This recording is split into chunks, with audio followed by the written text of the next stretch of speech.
गजब के खरीदार हो तुम कान्हा, गजब के खरीदार हो तुम कान्हा, बस जरा सा मुस्कुरा देते हो और हम बिक जाते हैं।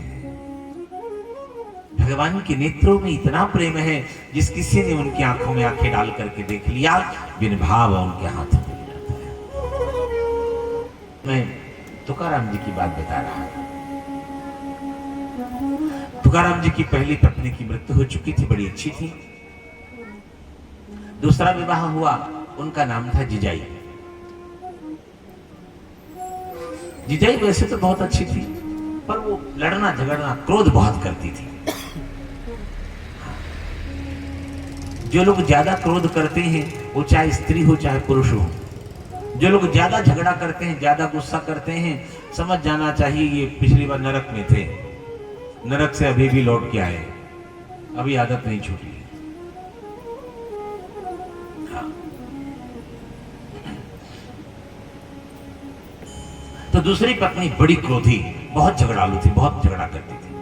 अब तुकाराम का स्वभाव, सुबह से शाम तक माला लेकर के विट्ठलनाथ विट्ठलनाथ विट्ठलनाथ का नाम जप किया करते थे। जिजाई को बड़ा क्रोध आता। अच्छा, जिजाई में लाख बुराइयां थी, बहुत क्रोध करती थी, लड़ती झगड़ती थी, लेकिन एक सबसे बड़ा गुण था, ये बात है, संसार का कोई व्यक्ति ऐसा नहीं, उसमें लाख बुराइयां हों, लेकिन कोई न कोई गुण उसके अंदर भी अवश्य होगा। ऐसा नहीं कि भगवान ने किसी को बिल्कुल निर्गुण नहीं बनाया कि उसमें कोई गुण ना हो। तो भले लड़ती झगड़ती थी, क्रोध करती थी, पर सबसे बड़ा गुण उसमें यह था, अपने पति को भोजन कराए बिना भोजन नहीं करती थी, चाहे जो हो जाए।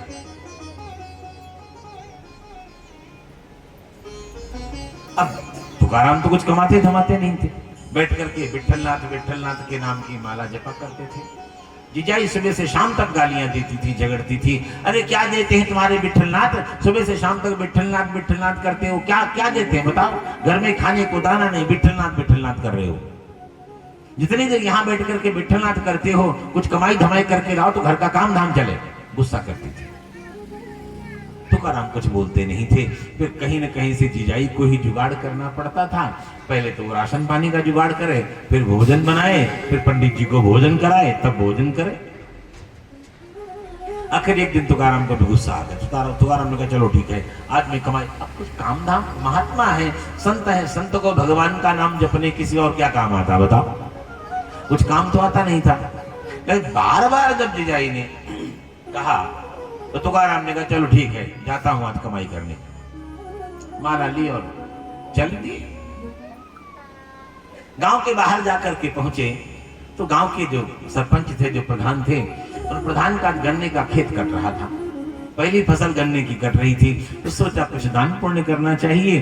तो उन्होंने इतने से गन्ने एक गट्ठर बांधा और बांध करके तुकाराम के कंधे पर रख दिया, लो बाबा ले जाओ, मौज करो। संतों को दान पुण्य करना चाहिए ना। फिर तुकाराम बड़े प्रसन्न, चलो अच्छा है, आज हमारे भगवान विट्ठलनाथ ने बड़ी अच्छी कमाई दे दी। वो गट्ठर कंधे पर रख करके चले। बच्चों का स्वभाव, बाबा एक गन्ना, बाबा एक गन्ना, बाबा एक गन्ना। वो बाबा एक गन्ने के चक्कर में शाम के 5 बज गए। गन्ना बचा एक और बज गए शाम के 5। अब जिजाई का स्वभाव है कि अपने पति को भोजन कराए बिना भोजन नहीं करती।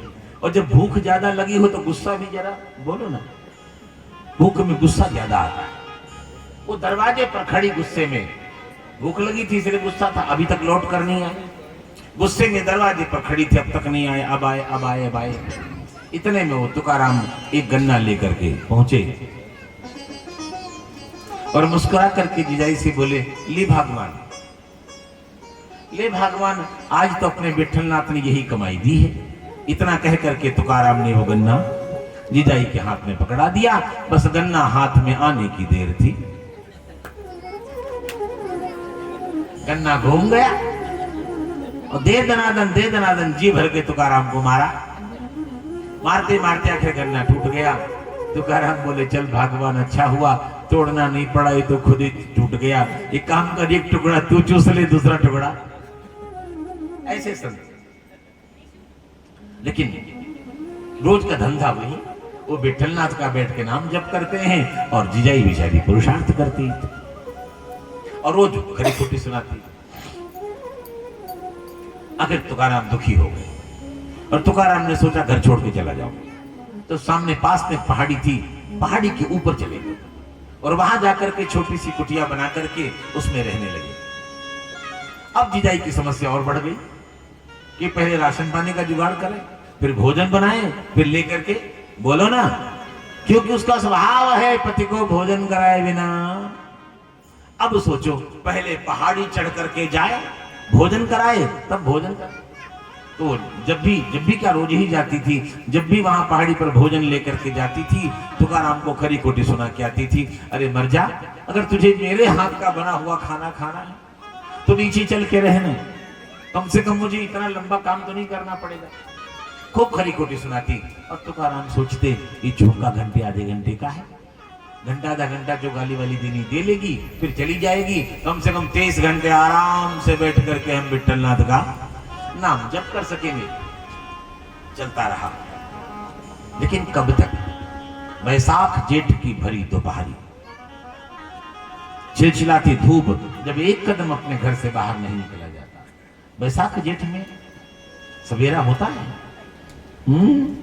वैसाख जेठ में सवेरा कहां होता है? सूरज निकलते दोपहरी हो जाती है।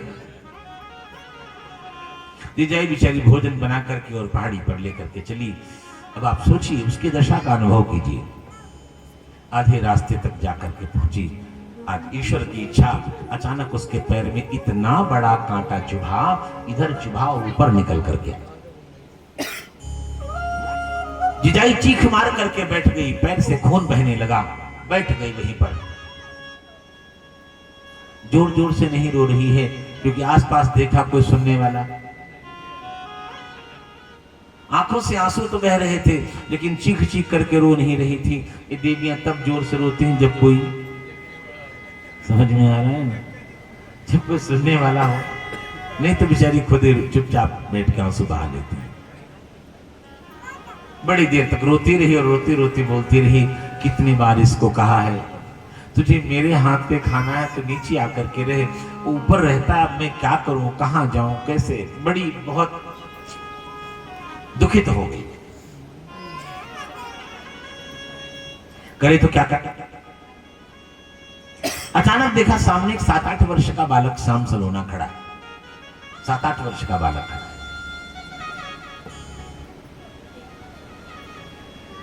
जिजाई ने घूर करके उसको देखा और देख करके बोली, अभी मैंने देखा था तो यहां कोई गाय भैंस चराने वाला, बोलो ना, अभी यहां कोई दिखाई नहीं पड़ा था, तू कहां से आ गया? कहीं तू वही तो नहीं? जिजाई का चिंतन देखो। जिजाई कह रही, कहीं तू वही तो नहीं जिसके चक्कर में मेरा पति पागल बना वहां बैठा? कहीं तू वही तो नहीं कि जिसके चक्कर में मेरा पति पागल बना वहां बैठा? अगर तू वही है तो मेरी आंखों के सामने से चला जा, मैं तेरा मुख नहीं देखना चाहती। तूने मेरा घर बर्बाद कर दिया, मेरे पति को पागल बना दिया, चला जा मेरे सामने से। क्रोध आ गया, आंसू बंद हो गए, क्रोध आ गया। लेकिन वो बालक चुपचाप खड़ा मुस्कुराता रहा। मैंने कहा ना, सामने वाला क्रोध कर रहा हो, फिर आप मुस्कुराओ, फिर उसका आनंद देखो। है कठिन, बहुत कठिन है, लेकिन है अपना आनंद उसमें। तुझे सुनाई नहीं दे रहा? नहीं जाएगा तो मर जा, खड़ा रही, मैं ही अपना मुंह दूसरे ओर घुमा लेती हूं। जीजाई ने दूसरी दिशा में मुंह घुमाया। बोलो ना। जिस जिस दिशा में जिजाई घूमती चली गई, हर दिशा में मेरा गोविंद खड़ा था। तू नहीं मानेगा तो ले, मैं अपनी ही आंखें बंद किए लेती हूँ। ऐसा कह करके जिजाई ने अपनी आंखें बंद कर ली। मेरे भाई बहन, वो परमात्मा बाहर तो बाद में है, सबसे पहले तो अपने अंदर है। अंदर भी उसने अपने गोविंद की वही झांकी देखी। थक गई, आखिर तू चाहता क्या है? अब जिजाई मौन हो, अब बोलना बंद हो गया, अब मौन हो गई, चुपचाप बैठे।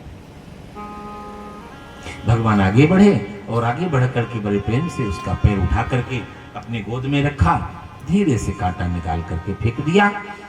भगवान ने अपने हाथ से सहलाया, उसकी पीड़ा कम हुई, रक्त बहना बंद हुआ। भगवान ने बड़े प्यार से उसका एक हाथ अपने कंधे पर रखा, एक हाथ अपना उसके कमर में डाला, जीजाई को उठाया और लेकर के ऊपर की ओर पहाड़ी चढ़ने लगा। बड़ी देर हो गई थी, अब तक तो जीजाई रोज आ जाया करती थी, आज अब तक आई क्यों नहीं? तुकाराम को भी तो भूख लगी थी। रोज अब तक आ जाया करती थी, आज अब तक आई क्यों नहीं? कुटिया से बाहर निकल कर खड़े हैं, हाथ में माला है, माला जप कर रहे हैं, कुटिया के बाहर खड़े हैं। दूर से वो जीजाई आती दिखाई दी, दूर से जीजाई आती दिखाई दी, लेकिन आज ये अकेली नहीं है, इसके साथ में कोई बालक भी है, लेकिन मेरे तो कोई संतान, बोलो ना, आज इसके साथ में कौन है? जैसे जैसे जीजाई आगे बढ़ती चली जा रही थी, आकृति स्पष्ट होती चली जा रही थी। भगवान श्याम सुंदर को देखा, अपने विठल नाथ को देखा, तुकाराम के हाथ से माला छूट गई और दौड़े, दौड़ करके भगवान के श्री चरणों में नहीं, बोलो ना, भगवान के श्री चरणों में नहीं, जीजाई के चरणों से लिपट गए और जीजाई से बोले, मैं तो यहां बैठ करके विठल नाथ करता रहा और तूने उनको पा भी लिया, तू धन्य है। भगवान को प्रणाम किया और कुटिया के अंदर लेकर के आए, तीनों ने बैठ करके भोजन किया। अब ये रोज का नियम हो गया, तीनों एक साथ बैठकर भोजन करते हैं, लेकिन मेरे भाई बहन चमत्कार अब ये हुआ, अब जीजाई बोलती नहीं, जैसे उसके शब्द मौन हो गए। समय बीता, जीजाई अपने पति की सेवा करती रही निर्मल भाव से, मौन हो गए, अब कुछ नहीं कहती। तुकाराम के जाने का समय आया, तुकाराम ने अपनी पत्नी जीजाई से कहा, अरे भगवान चल, मैंने बहुत नाम जप किया है विठल नाथ का, आज मैं तुझे भी अपने साथ विठल नाथ के नाम जप के प्रभाव से मैं तुझे भी अपने साथ वैकुंठ लेकर के चलता हूं। जीजाई की आंखों में आंसू आ गए। आज जीजाई बहुत वर्षों बाद बोली। जीजाई ने कहा, आप चलिए। जीजाई ने कहा, आप चलिए, जिसका नाम जप करके आप वैकुंठ धाम जा सकते हैं, उसका नाम जप करके मैं भी तो जा सकती हूं। और इतिहास साक्षी है, कहते हैं जीजाई साथ में रह गए। उस दिन जिस दिन भगवान की आंखों में आंखें डाल करके उसने देखा था, उसके हृदय में इतना प्रेम जागृत हो गया था, उसी दिन भगवान के हाथों निर्भाव बिक गई थी। भगवान का पावन नाम जप करती रही। तुकाराम चले गए, जीजाई बाद में भगवान का पावन नाम जप करती करती वहीं जाकर। ये नियम है, प्रीति नयन लियोर्गतः। भगवान के नेत्रों में इतना प्रेम है कि जो भी कोई उनकी आंखों में आंखें डाल करके देख ले, बिन भाव उनके हाथों बिक जाया कर।